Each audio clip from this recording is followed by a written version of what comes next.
30 years of living in Africa myself and actually experiencing what happens in healthcare facilities, about 50% of the rural healthcare facilities just don't have access to clean water. Women give birth, they can't wash, they can't prevent infections, so it's hugely important from my experience of actually living on the continent in Africa for many years. I was hospitalized a few times in Africa, and I can remember one time when I was hospitalized in a small clinic in Mali. I came down with malaria. There were no malaria medications there, and also in that same clinic I noticed that there was no access to water or sanitation in that clinic. So you sit there and you watch these women come in who are in labor and they're going to give birth, and there is no water.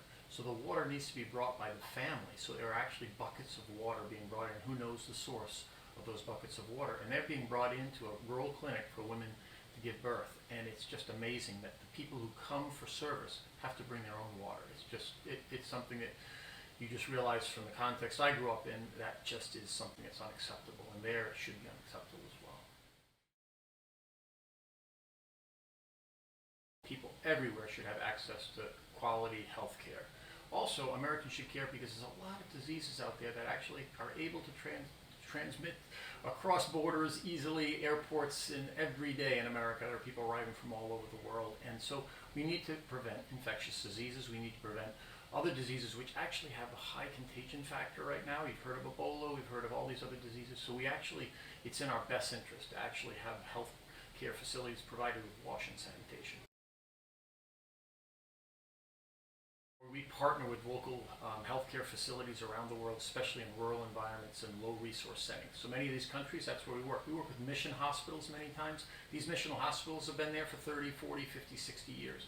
And many times they too have faced the struggle of financing to have an adequate wash in their facilities. So it's just basically up to us to help them to have the water, to have sanitation. Also, I think the big issue they face is many times the clientele that they get, the women and children who come to the facilities, they're not treated in a way that they should be treated. That means that they're not going to come back again to give birth there. If they don't have access to water and to be able to wash after giving birth, they're just not going to. And then we have this other issue, which is antimicrobial resistance. So we're losing a lot of people because they actually get infections in the hospital systems, in the clinics themselves. So it is really dire.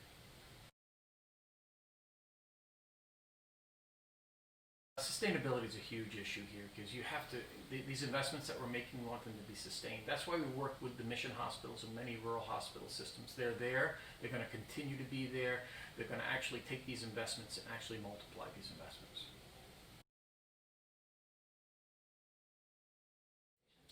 I think the whole area of wash and health facilities has been underinvested in. I've spent my career in global development, and I used to work extensively on rural water provision across West Africa, across Southern Africa. I'm 30 years in Africa from my own experience.